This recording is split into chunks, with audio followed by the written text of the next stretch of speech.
bintana. At nanigarilyo. Naghintay kami ng mga 40 minuto. Isang itim na Land Rover ang huminto sa harap ng gusali. Tiningnan ko. At si Xiaoxu nga, kasama ang 4 na tauhan. Lahat sila ay mabilis kumilos. Mga eksperto. Ngumisi ako. At pinatay ang sigarilyo. 8. Nandito na siya. Nasa entrance na.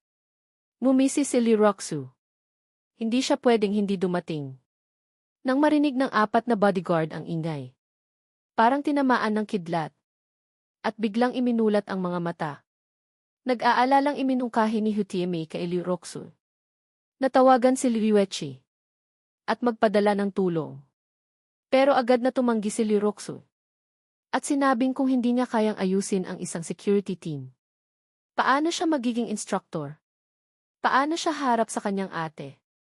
Maya-maya, may kumatok. Nang sabihin ni Liroxu na pumasok. Bumukas ang pinto. At si Xiaoxu ay kalmadong pumasok. Kasunod ang 4 na tauhan. Sanay ang kanilang mga galaw. Nakakatakot. Tiningnan ko si Xiaoxu. At naramdaman kong napakabigat ng kanyang aura. Siya ang nagplano ng sunog kanina.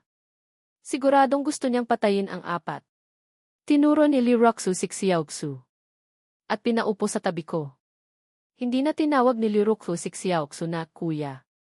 Direkta na niyang sinabi, Xiaoxu, umupo ka dito. Hindi nagulat si Xiaoxu. Lumapit sa kama. At kinumusta ang 4. Nang makita niyang buhay pa ang 4. Lihim siyang nagulat. Hindi ba't nasunog na sila? Bakit buhay pa? Biglang tinitigan ni Liroxu si Xiaoxu. At direktang nagtanong, ang sunog sa hotel. At ang sunog sa silid kanina. Ikaw ba ang nagplano? Walang pasakalya si Liroxu. Direkta sa punto. Ngumisi si Xiaoxu. At walang pakialam na sinabi kay Liroxu, Xuexu. Nagbibiro ka ba? Habang nagsasalita, inunat pa niya ang kanyang braso. At ngumiti kina Mei Lan Zhuju. Xiaoxu, lahat tayo ay matatanda na. Kanino mo pinapakita ang mata mo?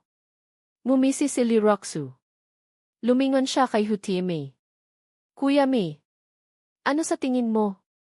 Agad na pinaalalahanan ni Hutiemi si Liroxu.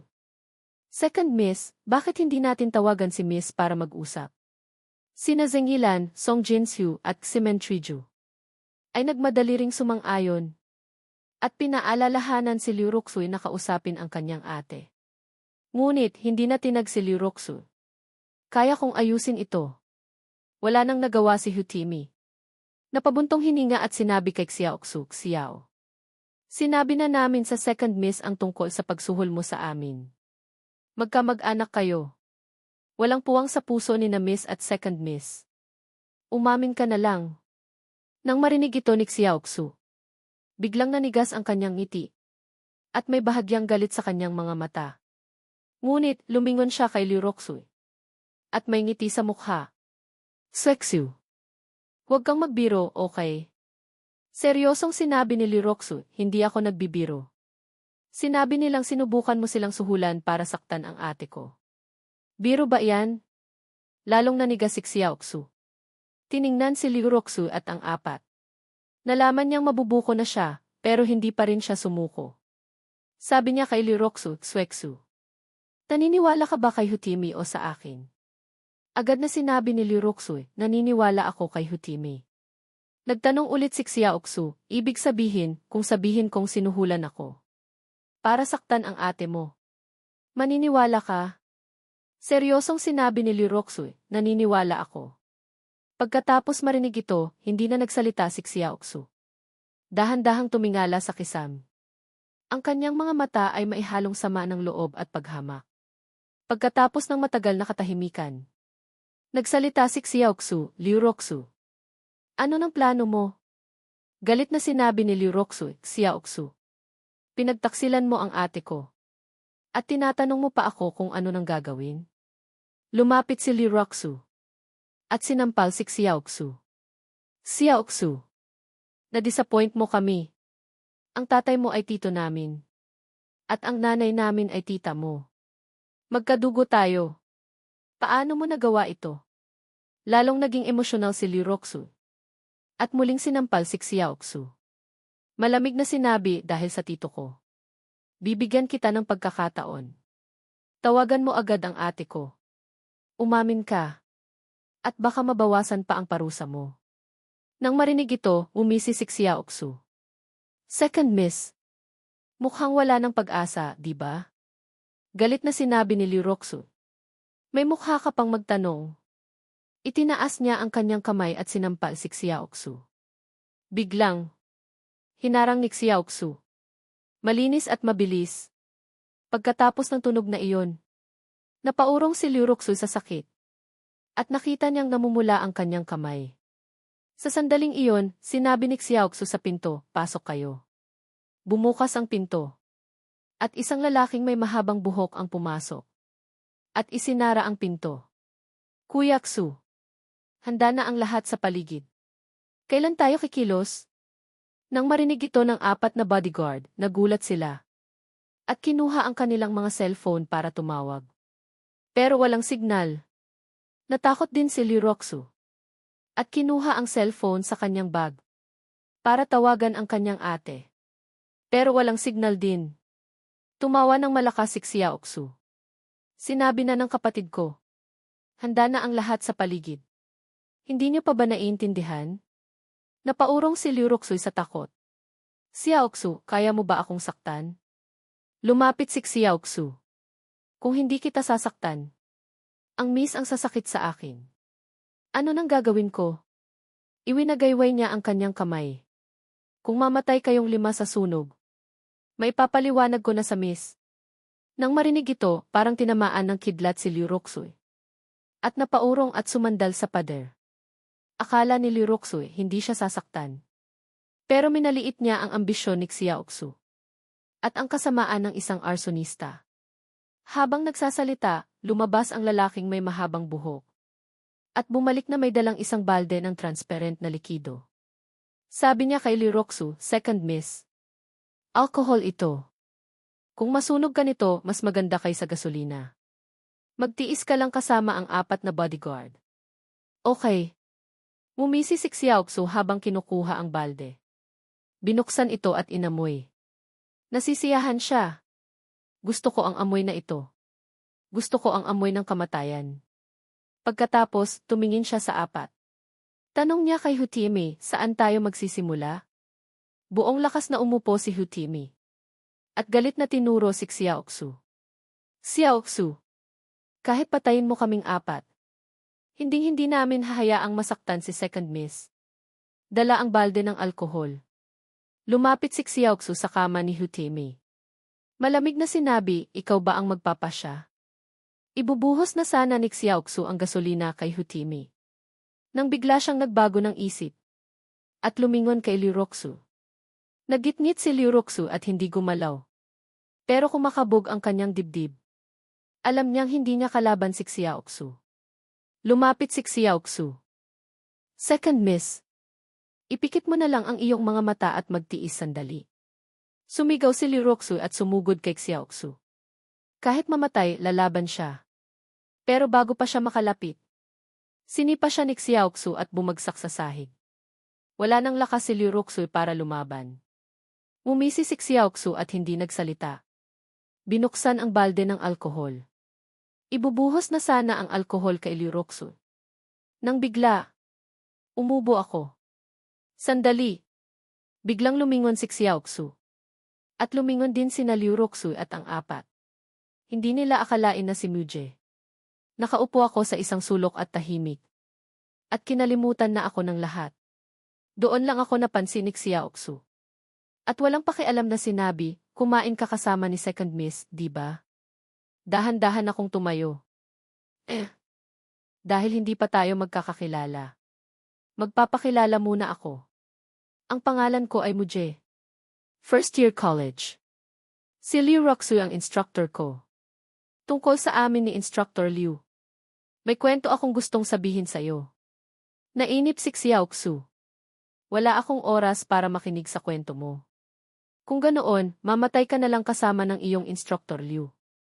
Lumingon si Xiaoxu at sinenyasan ang lalaking may mahabang buhok. Naintindihan ng lalaki. Inilabas ang isang maliit na kutsilyo. At sumugod sa akin. Tumigil ka. Itinaas ko ang isang kamay. At mahinang sinabi, matulog ka na. Agad na bumagsak ang lalaki. Ipinikit ang kanyang mga mata at nakatulog. Marahan ko siyang itinulak. At nahiga siya sa sahig at natulog. Lahat ay nagulat sa eksenang ito. Lalo na si Xiaoxu. Nagulat siya. Anong nangyari? Hindi pa man nagsisimula, bumagsak na. Ang lalaking iyon ay isa sa kanyang mga pinagkakatiwalaang tauhan. 100 sa isa kong lumaban. At hindi kumukurap kapag pumapatay. Ngayon, hindi man lang nakalaban. Bumagsak na. Sa sandaling iyon, tinitigan ako ni Xiaoxu. Dahan-dahang ibinaba ang balde ng alkohol. At dahan-dahang lumapit sa akin. Ang enerhiya ay mabilis na kumalat sa silid. Sumigaw si Liroxu, Muje, takbo. Nag-aalala rin ang 4 na bodyguard. At sinabihan akong tumakbo. Alam nilang may alitan sila kay Xiaoxu. Pero ako, isang estudyante, ay walang kinalaman. Ayaw nilang makita akong mamatay. Sa sandaling iyon, umiti ako. At iniunat ang aking mga kamay kay Xiaoxu. Huwag kang kabahan. Baka pwede pa tayong mag-usap. Galit na sumugod si Xiaoxu. At sumigaw, mamatay ka. Ang kanyang malakas na suntok ay tumama sa aking mahahalagang bahagi. Mabilis. Ipinikit ni Liroxu at ng mga bodyguard ang kanilang mga mata. Ayaw nilang makita ang trahedya. Kung hindi ko maiiwasan ang suntok na ito, tiyak na masisira ang mukha ko. At kakilakilabot ang aking kamatayan. Pero marahan ko lang na iwinagayway ang aking kamay. Biglang nawala ng malay si Xiaoxu. At natulog. Pero dahil sa inertsya, sumugod pa rin siya sa akin. Sinalo ko si Xiaoxu. At pabulong na nagtanong, sino ang sumuhol sa iyo? Walang malay na sumagot si Xiaoxu, si Wei Jian, bodyguard ni Long Zixong. Nang marinig ko ang pangalan ni Long Zixong, nagulat ako. Hindi ba't siya ang ama ni Rong Yimin? Itinaas ko ang aking kaliwang tuhod. At marahang tinuhod ang tiyan ni Xiaoxu. Ang mukhang mahinang galaw na ito ay may malakas na puwersa. Isang malakas na tunog ang narinig. At tumalsik si Xiaoxu ng 2 metro. Tumama sa pader at bumagsak. Dumugo ang ilong. At natulog. At lahat ng ito ay nangyari sa loob lang ng ilang segundo. Muje, sigaw ni Liroxu. Ibinaba niya ang kanyang kamay mula sa kanyang mga mata at tumingin sa akin. Akala niya ako ang bumagsak. At nagmamadaling tingnan ang sitwasyon. Ngunit halos matakot siya. Ang bumagsak ay si Xiaoxu. Si Xiaoxu ay sumusuka ng dugo. At walang malay sa sahig. At ako naman walang galos. Nakatayo lang. At may ngiti sa labi. Na parang walang nangyari. Hindi makapaniwala si Liroxu sa kanyang nakikita. Nagkatinginan din ang 4 na bodyguard. At lahat ay nagulat. Hindi nila akalain na ang isang ordinaryong first-year student ay ganito kagaling. Ate, ayos ka lang ba? Lumapit ako. At hinawakan ang kamay ni Liroxu. Hinawakan ni Liroxu ang kanyang tiyan. At sumimangot sa sakit. Huwag mo nang itanong, masakit. Saan masakit? Anong parte? Nang marinig niya ito, nagalit siya. Buong tiyan ko masakit. Bastos ka, inaasar mo pa ako. Pinigilan ko ang aking tawa. Halika. Titingnan ko, ako ang henyong doktor. Marahan kong minasahe ang kanyang tiyan. At agad na naramdaman ni Liroxu ang isang mainit na agos. At nawala ang sakit. Napuno siya ng ginhawa. Dahan-dahan niyang ipinikit ang kanyang mga mata. At parang kinalimutan na may mga tao pa sa paligid. Sa sandaling iyon, umubo ang nakatayong si Hutime. Second Miss. Dapat ba nating tawagan si Miss? Para sabihing ligtas na tayo? Nang marinig ito ni Liroxu, bumalik siya sa sarili. Nang magising siya, nakita niyang nasa tiyan niya ang kamay ko. At sinuntok niya ako sa balikat. Anong ginagawa mo, Muje?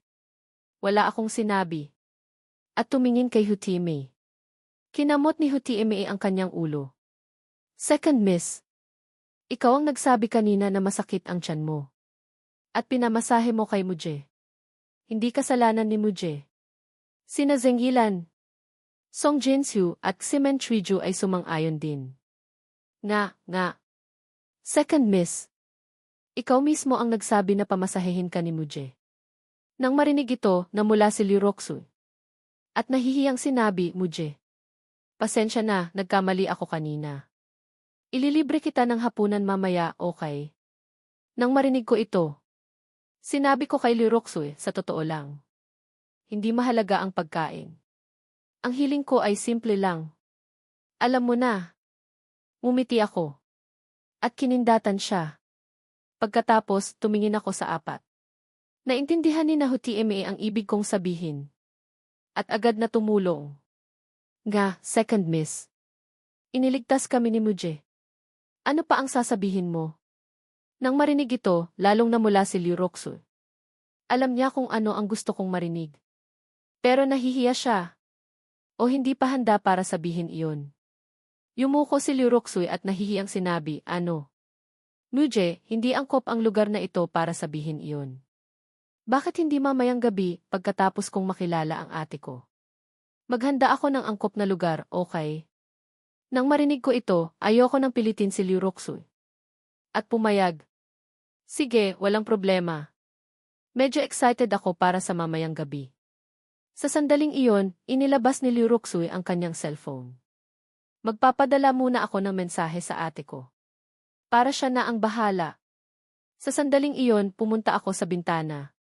At tiningnan ang sitwasyon sa ibaba. Biglang, nag-vibrate ang aking cellphone. Binuksan ko ito para tingnan. At ang nagpadala ay si Rong Yimin.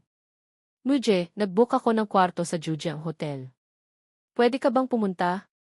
Nagtataka ako. Nag-book ng kwarto sa Jujiang Hotel. Hindi kaya ipapatingin niya ulit ang kapatid niya? Mahinahon akong sumagot, babalik ako sa eskwelahan mamaya. Bakit hindi sa ibang araw na lang? Agad na sumagot si Rong Yimin, Muje. Mag-isa lang ako. Walang iba. Nang marinig ko ito, lalong akong nagtaka. Impossible. Mag-isa lang ang miss ng pamilya Long sa isang hotel. At pinapapunta pa ako. Nagpatuloy si Rong Yimin, totoo ang sinasabi ko. Ang bodyguard ko. Si Wei Jian wala sa kwarto ko. Nasa ibaba siya. Nag-isip ako. Tamang-tama, ito na ang pagkakataon. Para imbestigahan ang traidor na si Wei Jian. Kaya't sumagot ako, sige. Pupunta na ako. Pagkatapos ng tawag, mabilis akong pumunta sa pinto. At sinabi kay Liu Roxu, ate. Ikaw na ang bahala dito. Aalis na ako. Nang marinig ito ni Liu Roxu, agad niya akong tinawag. Huwag kang umalis. Darating ang ate ko. Gusto kanyang makilala. Iwinagayway ko ang aking kamay. Hindi ba't sinabi na natin? Mamayang gabi magkikita tayo. Pagkatapos, binuksan ko ang pinto at lumabas. Sa isang presidential suite sa ika-16 na napalapag ng Jujiang Hotel. Nakatayo si Rong Yimin sa harap ng bintana. Nakatingin sa kalye. At puno ng pag-aalala. Una, nag-aalala siya kung darating ako. Pangalawa, nag-aalala siya kung pagagalingin ko ang kanyang kapatid. Ngunit, nag-aalala rin siya na kung hindi ako papayag na pagalingin ang kanyang kapatid, baka saktan ako ng mga nakatagong bodyguard. Hindi pa rin gumagaling ang sakit ng kanyang kapatid. At puno siya ng pag-aalala. Iniisip niya na pagdating ko, magmamakaawa ako. At baka dahil sa pagiging magkaklase namin, pagagalingin ko ang kanyang kapatid. Pero ayaw nang maghintay ng kanyang ama na si Long Zixong. Kahit pa isakripisyo niya ang kanyang dangal.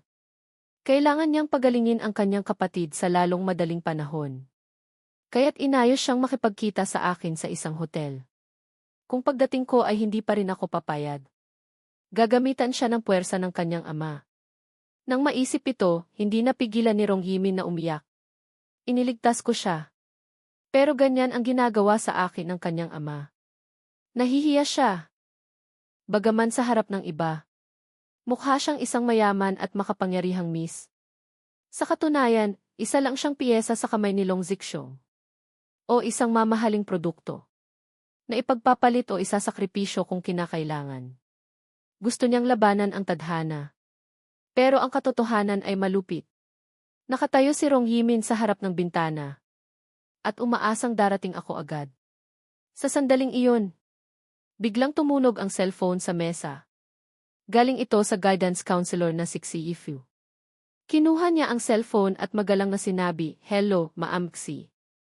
Nag-aalalang nagtanong si Xi Yifu, "Yimin, kumusta ka na?" "Ayos na po, Ma'am Xi." Sa sandaling iyon, nagtanong si Xi Yifu. "Tungkol sa akin." "Rong Yimin, nakipag-ugnayan na ba sa iyo si Muje?" Nang marinig ito, natigilan si Rong Yimin. Alam din kaya ni Ma'am Xi na darating si Muje? Habang nag-iisip si Rong Yimin, muling nagsalita si Xi Yifu. "Yimin, tinanong ko si Instructor Su kung nasaan si Muje. Sabi niya, umalis na si Muje sa ospital 1 oras na ang nakalipas.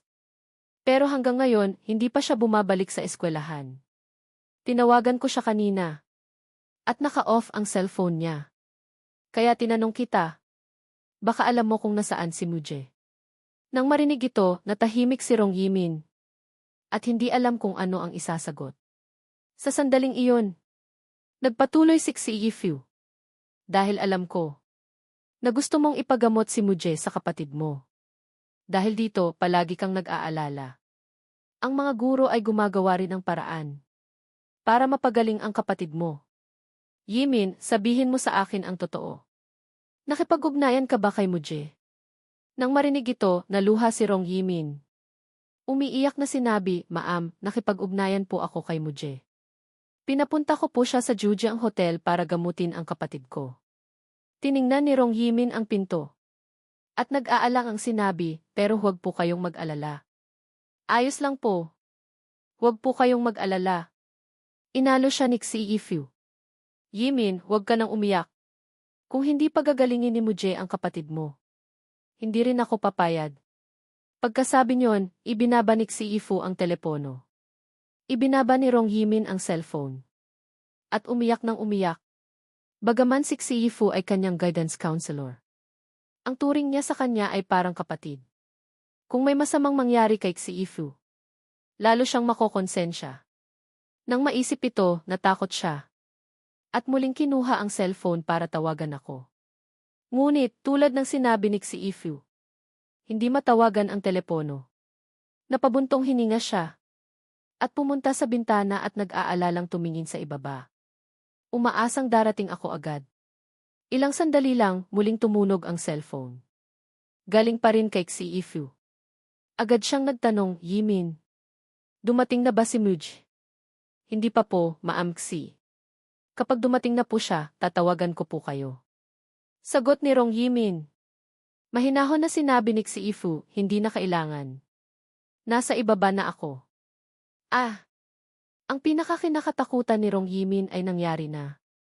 Mabilis siyang tumakbo palabas ng kwarto papunta sa elevator. At nagmamadaling sinabi, "Ma'am Xi, sandali lang po. Bababa po ako para sunduin kayo." Samantala, sumakay si Xi Yifu ng taxi. At nakarating na sa Jujiang Hotel. Puno ng pawis, pumasok siya sa lobby. At nagmamadaling kinuha ang cellphone para tawagan ako ulit. Pero naka-off pa rin. Ang lalaking ito. Bakit naka-off pa rin ang cellphone niya? Pagbalik ko, tingnan natin kung paano ko siya aayusin. Habang nagrereklamo siya, mabilis na tumakbo si Rong Yimin at yumakap sa kanya. At umiyak. Agad na inalo ni Xi Yifu, "Yimin, huwag kang mag-alala. Nandito na si Ma'am, walang mangyayari." Marahang tinapik ni Xi Yifu ang balikat ni Rong Yimin. At nang makitang umiiyak si Rong Yimin, naawa siya. Pinunasan niya ang kanyang luha.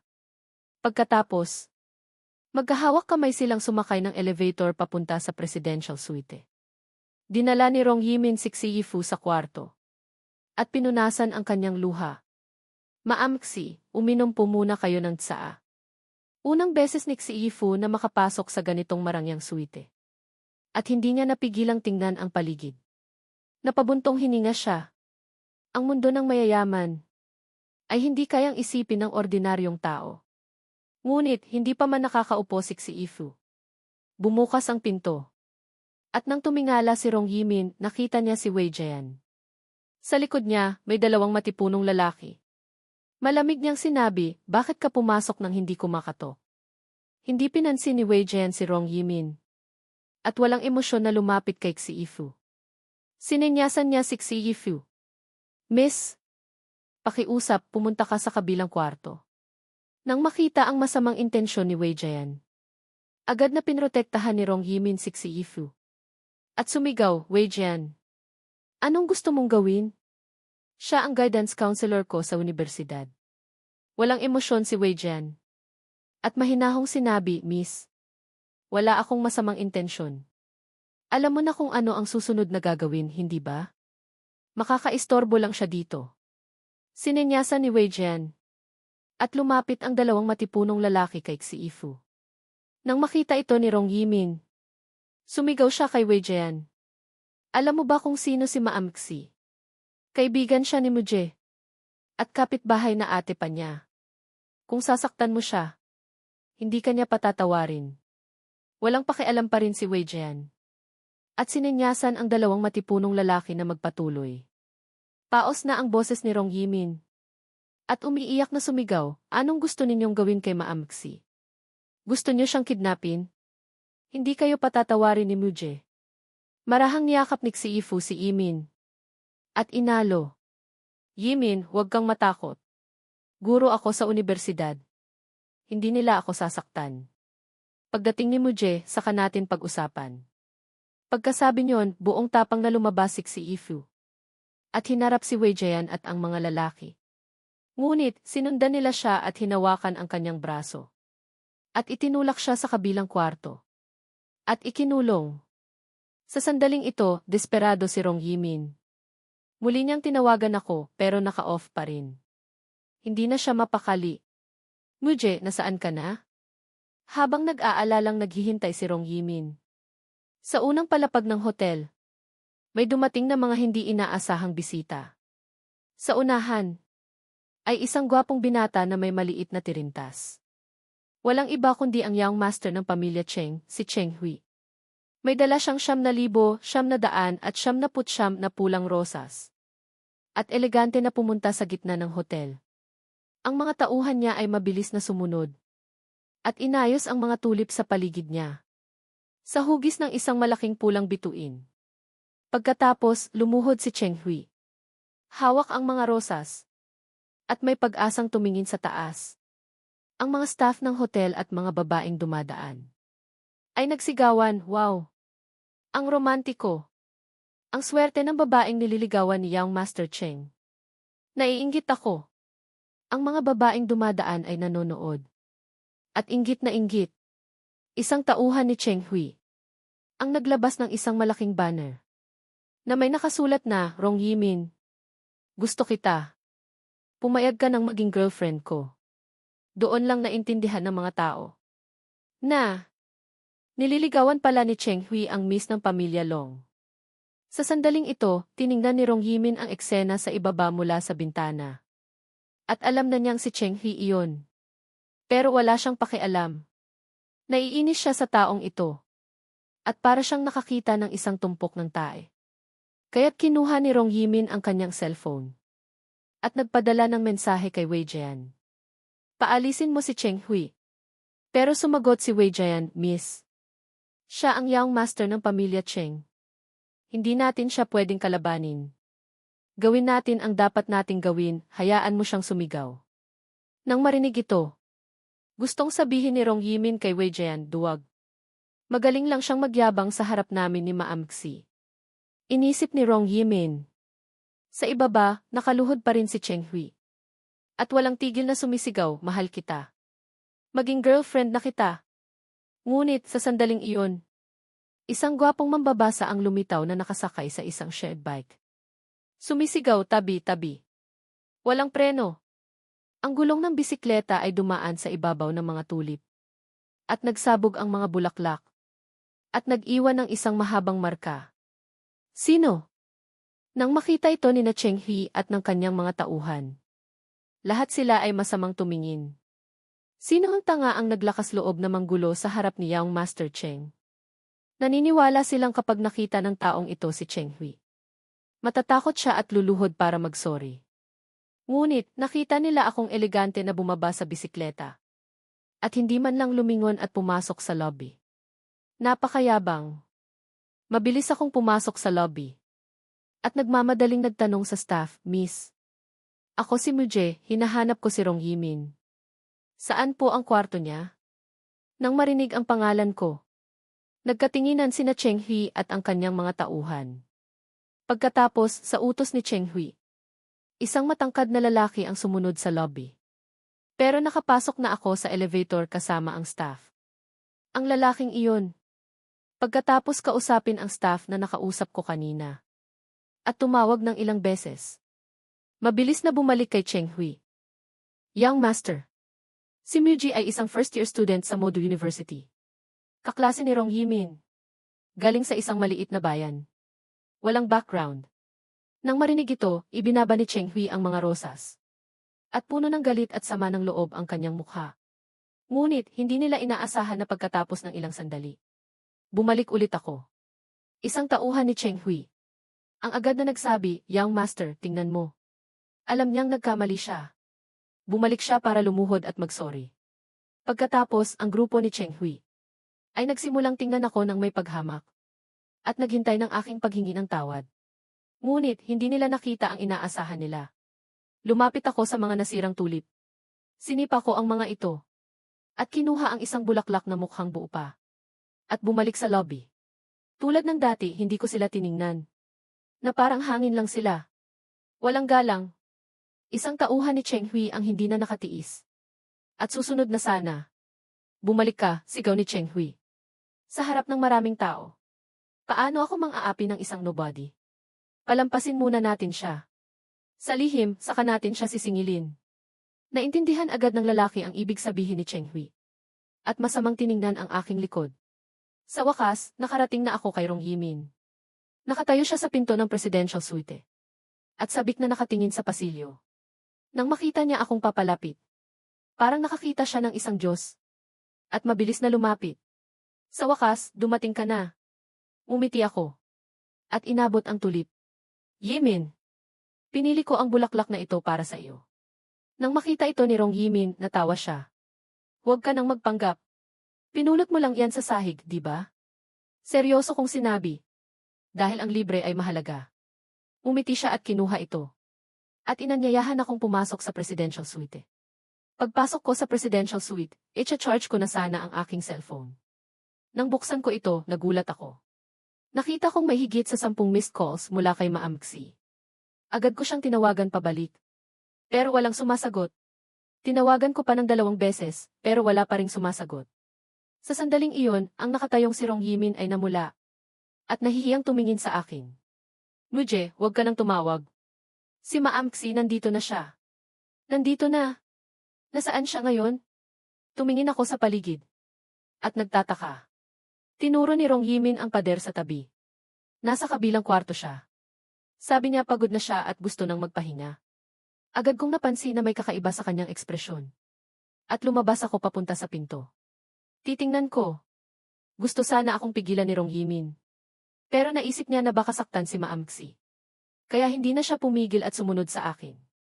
Hindi pa kami nakakarating sa pinto ng kabilang kwarto. Narinig na namin ang boses ni Wei Jian.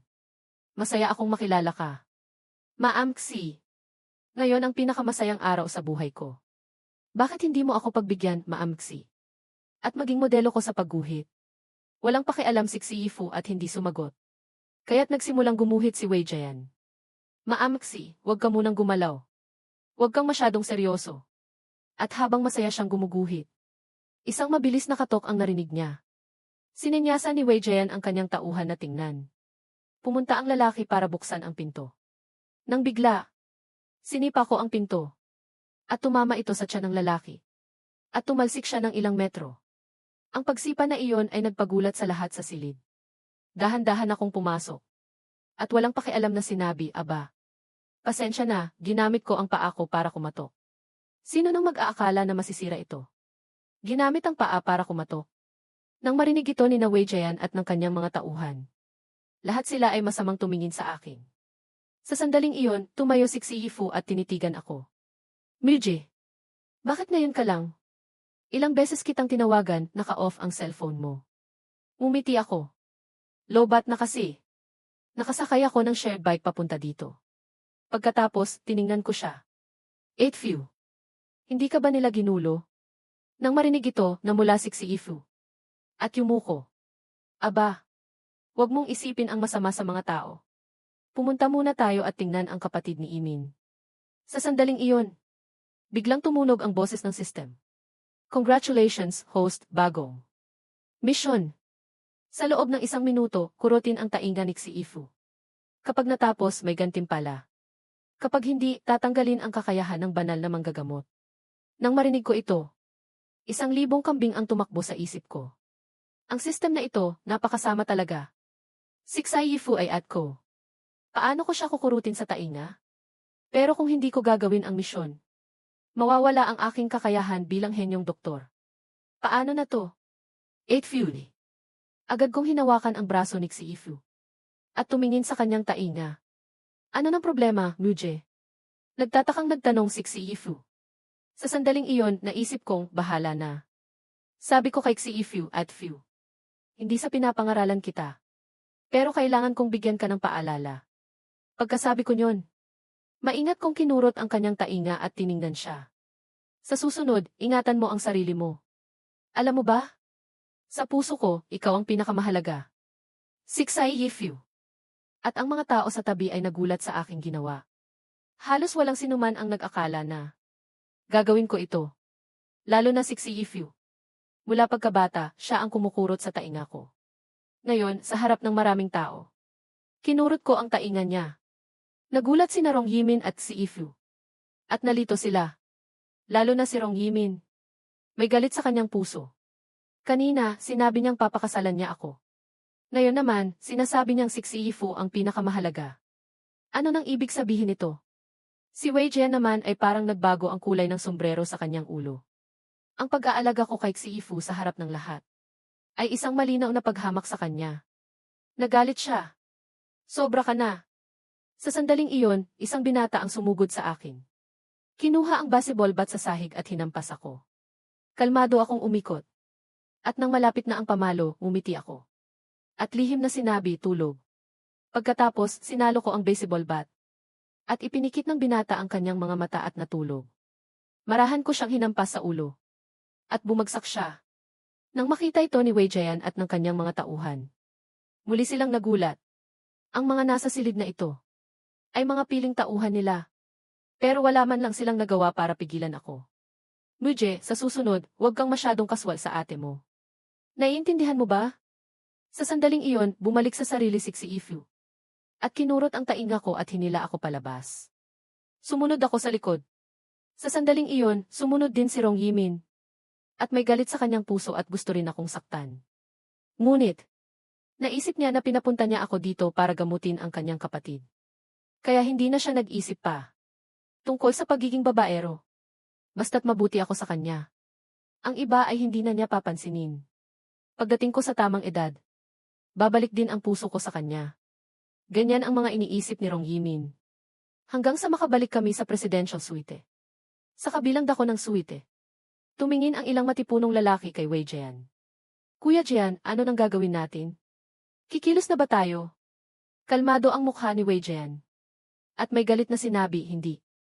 Huwag muna. Pagkatapos niyang gamutin ang Young Master, saka natin pag-usapan.